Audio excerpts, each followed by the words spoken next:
श्री कृष्ण साथियों, मैं नंदकिशोर सारस्वत। हम वास्तु और ज्योतिष के विषय में चर्चा के लिए मेरे YouTube चैनल पे आपका स्वागत करता हूं। और साथियों, हम वास्तु, ज्योतिष, रतन, रुद्राक्ष, पिरामिड, इन सब विषयों पे चर्चा करेंगे। एक वैज्ञानिक तथ्यों के आधार पे करेंगे। इससे पहले मैं आपको बता दूं, मैंने शिक्षा शास्त्री आचार्य जगत गुरु रामानंदाचार्य संस्कृत विश्वविद्यालय से प्राप्त की है। और साथियों, हम इन विषयों को एक वैज्ञानिक आधार पे चर्चा भी करेंगे और इनके रहस्यों को भी समझेंगे कि वास्तु है क्या और ज्योतिष है क्या। अगर साधारण भाषा में मैं आपको कहूं तो ये सारा खेल अवचेतन मन का है। हमारे मन में जो विचार आते हैं, वो हमारे आसपास जो वस्तुएं हैं वो कहीं न कहीं हमें प्रेरित करती है, नकारात्मक या सकारात्मक रूप से। तो सारा खेल अवचेतन मन का है, सारा खेल तत्वों का है। इन्हीं तत्वों पे हम वास्तु और ज्योतिष को लेकर चर्चा करेंगे, लाल किताब के विषय को भी लेकर चर्चा करेंगे।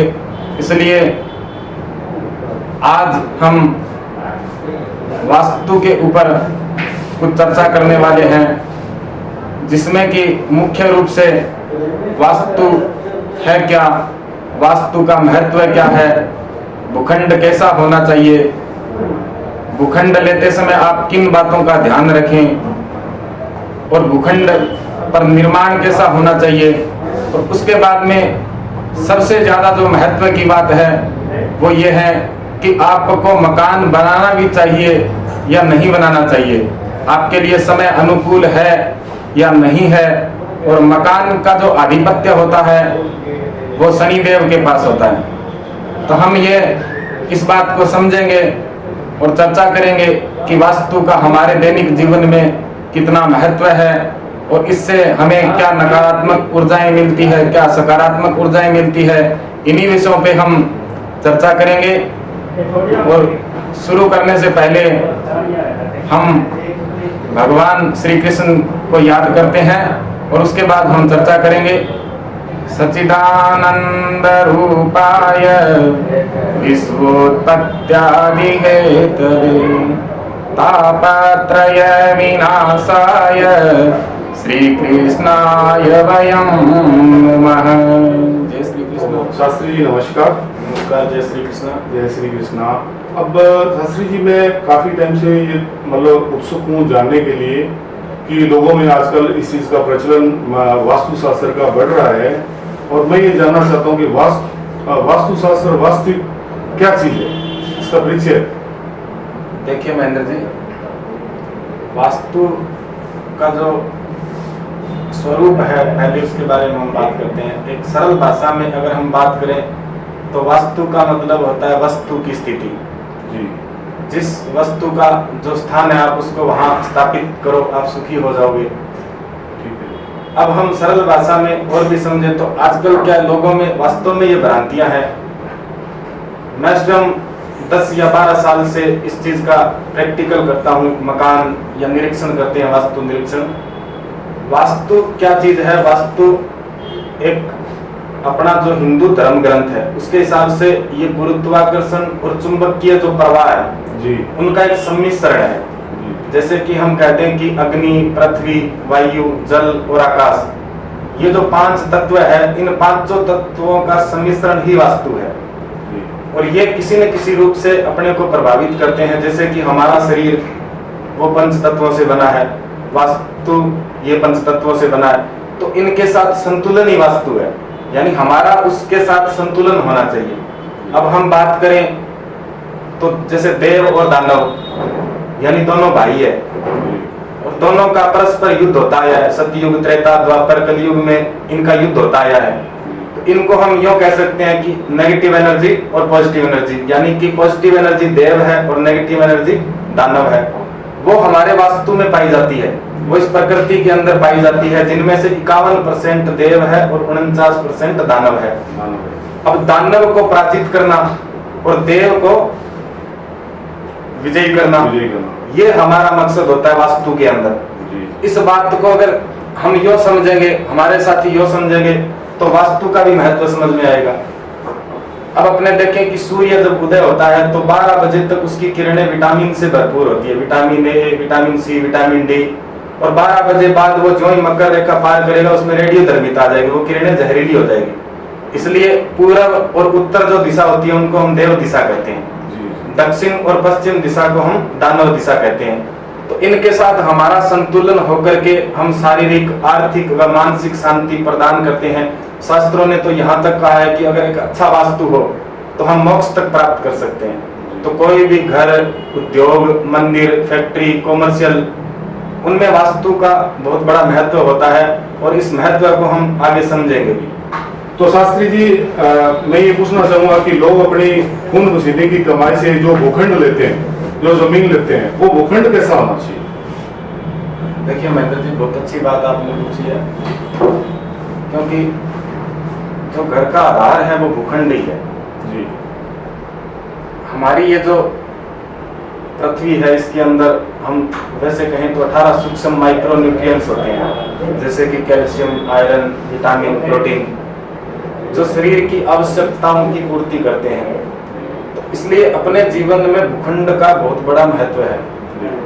हमें यह ध्यान रखना होगा कि हम जो भूखंड लेंगे अपने परिवार के लिए वो कैसा होना चाहिए।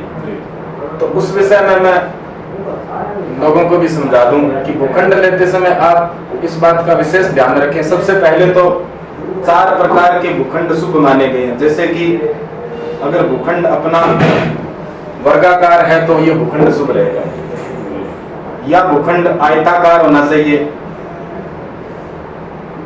भूखंड वृत्ताकार भी हो सकता है और भूखंड समचतुर्भुजाकार भी हो सकता है। ये 4 प्रकार के भूखंड शुभ माने गए हैं। अलावा अगर कोई भूखंड है तो वास्तु की दृष्टि से शुभ नहीं है, उसका कहीं न कहीं नकारात्मक एनर्जी अपने को देखने को मिलेगी। इसलिए भूखंड में सबसे पहले ये ध्यान रखें कि आपका भूखंड इन 4 में से एक हो, या तो वर्गाकार हो, या फिर आयताकार हो, या फिर वृत्ताकार हो, या फिर समचतुर्भुज। इस बात का विशेष ध्यान रखें। उसके बाद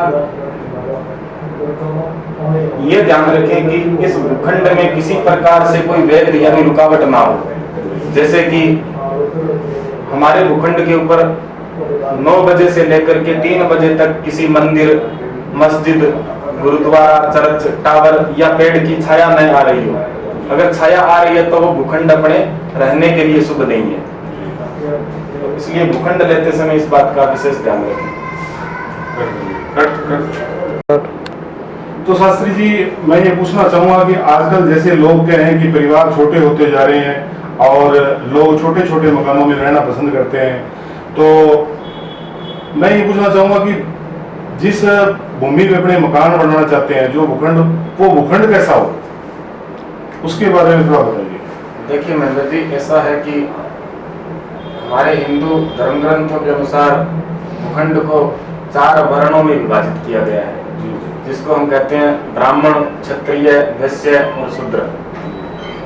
ये जो जातियां कर्मों से प्रधानता हुई है इनकी, वैसे नहीं हुई है। तो उस आधार पे हम जब भूखंड ले रहे हैं तो उस भूखंड में, जैसा कि अभी हमने चर्चा की कि 4 प्रकार के भूखंड शुभ होते हैं, तो उसमें विशेष ये बात भी ध्यान रखें कि जैसे आपने मान लो भूखंड लिया, ये आपका एक भूखंड है,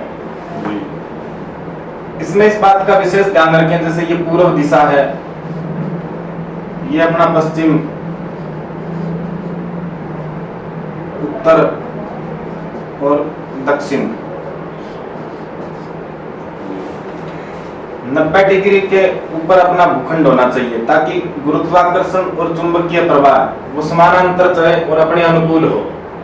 जैसा कि इस पे हम वास्तु दोष की बात करते हैं, वास्तु दोष क्यों आता है, तो इसका एक वैज्ञानिक महत्व है। ये हम इस बात को न डिसाइड करें कि किसी ब्राह्मणों के द्वारा या साधु या संतों के द्वारा इस बात को दर्शाया गया है।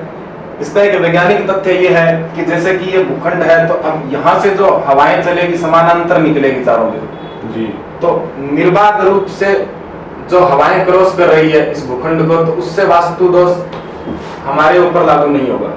तो इस बात का विशेष ध्यान रखें कि भूखंड अपना 90 डिग्री के कोण पे होना चाहिए। एक तो बात ये ध्यान रखें। दूसरा इस बात का ध्यान रखें कि भूखंड की जो लंबाई और चौड़ाई है उसमें विशेष ये होता है कि आप 20 इंटू 40, 30 इंटू 60 यानी कि लंबाई चौड़ाई दुगुनी तक रह सकती है। इससे अगर ज्यादा है तो वो वास्तु दोष है। तो भूखंड लेते समय इस बात का विशेष ध्यान रखें कि आपका भूखंड आयताकार हो, वर्गाकार हो, भूखंड की लंबाई और चौड़ाई दुगुनी दूरी तक हो सकती है, उससे अगर ज्यादा है तो वो वास्तु दोष है। उसके बाद इस बात का विशेष ध्यान रखें कि जब भी आप भवन का निर्माण करते हैं उस समय किन बातों का ध्यान रखना चाहिए। तो वो भूखंड लेते समय ही पहले इस बात का ध्यान रखें कि ये भूखंड अपने रहने लायक है या नहीं है, इस बात का विशेष ध्यान रखें। एक दूसरा, आपके भूखंड में टी यानी जिसको हम अशुभ मानते हैं वो इसलिए मानते हैं कि टी नहीं होनी चाहिए। जैसे ये अपनी रोड यहाँ आके खत्म हो रही है, वो चीज नहीं होनी चाहिए। अगर ये होगी तो उससे मानसिक तनाव, शारीरिक, ये इसलिए होगा क्योंकि ये सड़क से जो नकारात्मक ऊर्जाएं हैं वो सीधे घर में प्रवेश करेगी, तो तनाव बढ़ेगा। इसलिए इस बात का विशेष ध्यान रखें भूखंड लेते समय।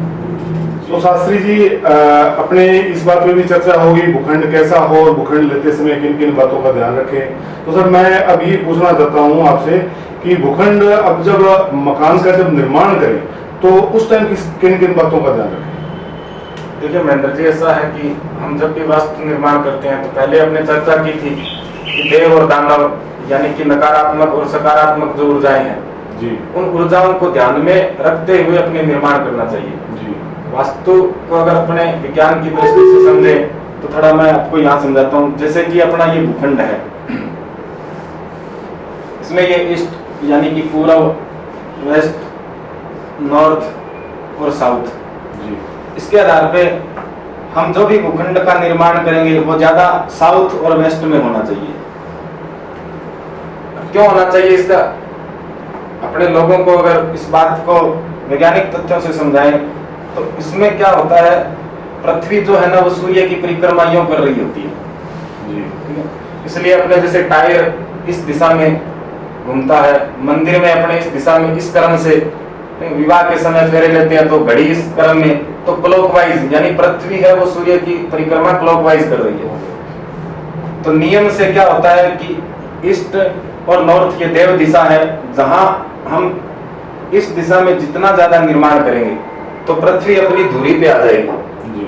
धुरी पे आने के बाद में क्या है, जैसे अपने को अंदर से ये जो हमारे 18 सूक्ष्म माइक्रो न्यूट्रिएंट्स है उनकी पूर्ति करती रहेगी और हमारा संतुलन बना रहेगा। इसलिए क्या है, दूसरी भाषा में पूर्व और उत्तर के अंदर जो सकारात्मक ऊर्जाएं हैं वो घर के अंदर आनी चाहिए।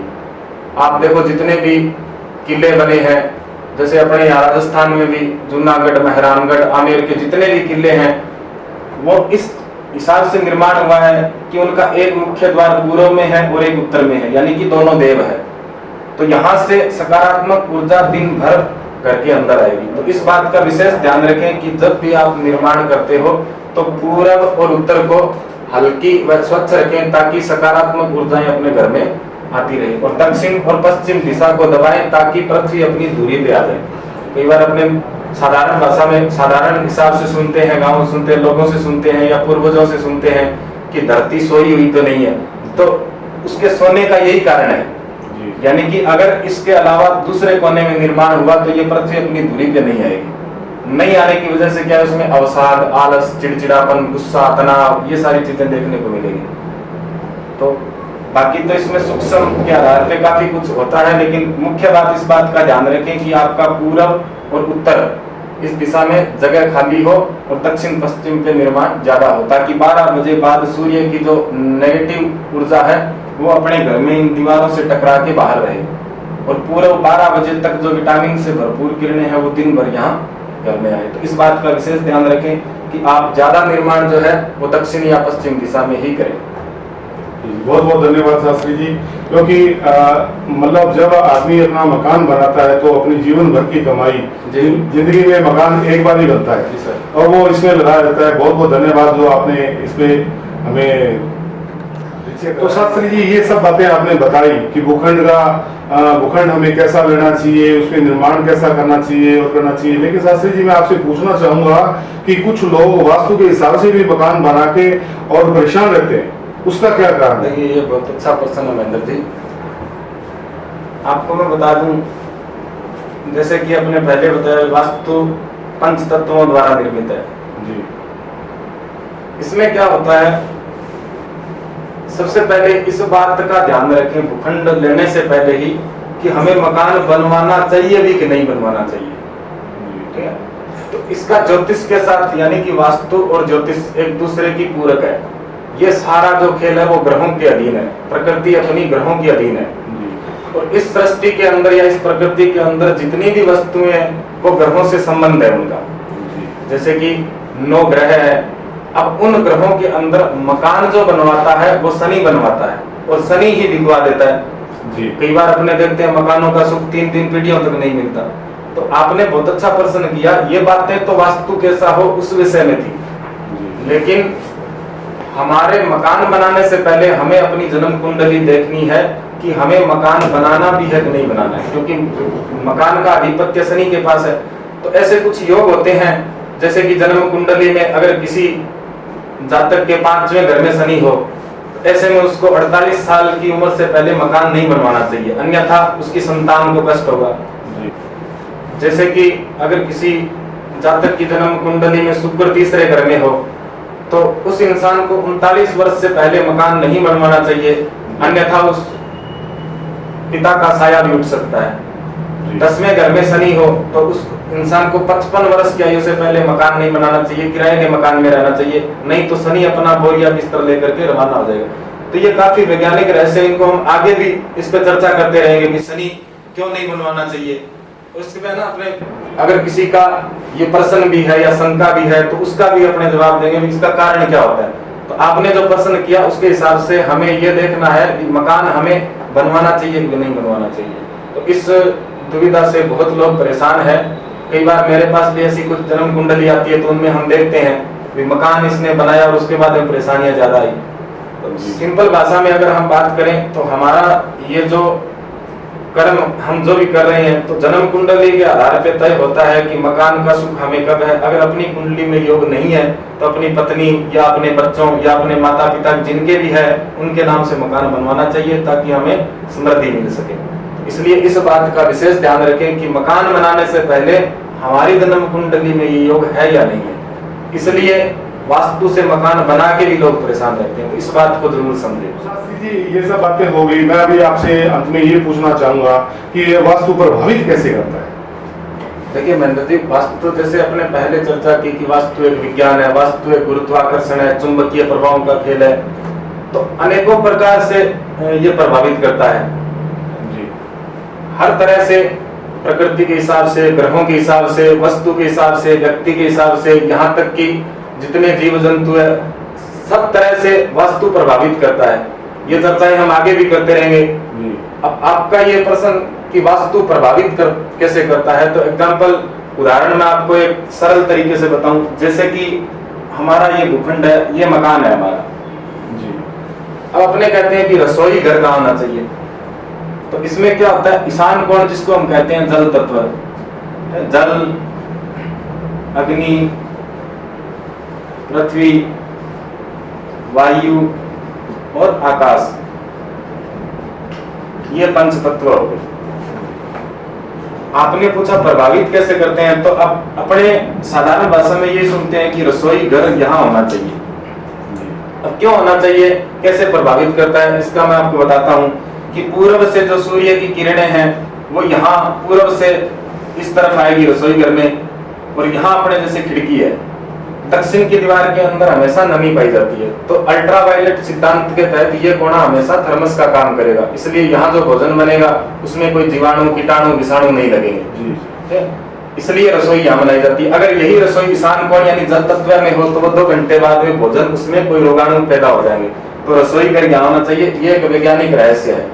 आयुर्वेद में भी वाग्भट ने कहा है कि जिस भोजन को सूर्य का प्रकाश नहीं मिले वो भोजन कभी नहीं करना चाहिए। तो इसका एक वैज्ञानिक कारण ये है। ऐसे अनेक कारण होते हैं, जैसे शयन कक्ष हो गया, पेड़ी हो गई, पानी हो गया, ये कैसे प्रभावित करते हैं। जैसे कि ईशान कोण में ही जल पानी क्यों होना चाहिए, पूर्व से सूर्य की किरणें और उत्तर से चुंबकीय किरणें, ये एक इलेक्ट्रोमैग्नेटिक सिद्धांत के तहत यहाँ पानी हमेशा चार्ज रहेगा। तो हमारे शरीर के अंदर 70 से 77% पानी की मात्रा है जी। तो पानी अच्छा होना जरूरी है, क्योंकि पानी शरीर को 24 घंटे आवश्यकताओं की पूर्ति करता है। तो यहाँ पानी रहेगा वो शुद्ध रहेगा, अन्यथा अगर अलग जगह तो उसका इफेक्ट अलग रहेगा। तो इन बातों आगे भी ये चर्चा होती रहेगी कि अगर इसके विपरीत अगर ये चीजें हो जाए तो नुकसान क्या देती है, उन पे भी हम चर्चा करेंगे। तो प्रभावित करने का मतलब ये वैज्ञानिक रहस्य है। जी शास्त्री जी, बहुत बहुत धन्यवाद। आपने वास्तु के बारे में हमें बहुत अच्छी बातें बताई। अब आप अपने दर्शकों को क्या कहना चाहोगे? देखिए महेंद्र जी, आपका भी बहुत बहुत धन्यवाद। हम दर्शकों को ये कहना चाहेंगे कि वास्तु और ज्योतिष के विषय में हम आपको आगे से आगे चर्चाएं करते रहेंगे। हम आपको इस चैनल के माध्यम से सुविधाएं देते रहेंगे और हमारा चैनल सब्सक्राइब करें। संपर्क करने के लिए नीचे डिस्क्रिप्शन में नंबर दिया गया है, उसके माध्यम से आप संपर्क कर सकते हैं। तो आगे भी ज्योतिष और वास्तु के विषय में हम आपको वैज्ञानिक तथ्यों के आधार पे ये सलाह देते रहेंगे। धन्यवाद। जय श्री राम, जय श्री कृष्ण।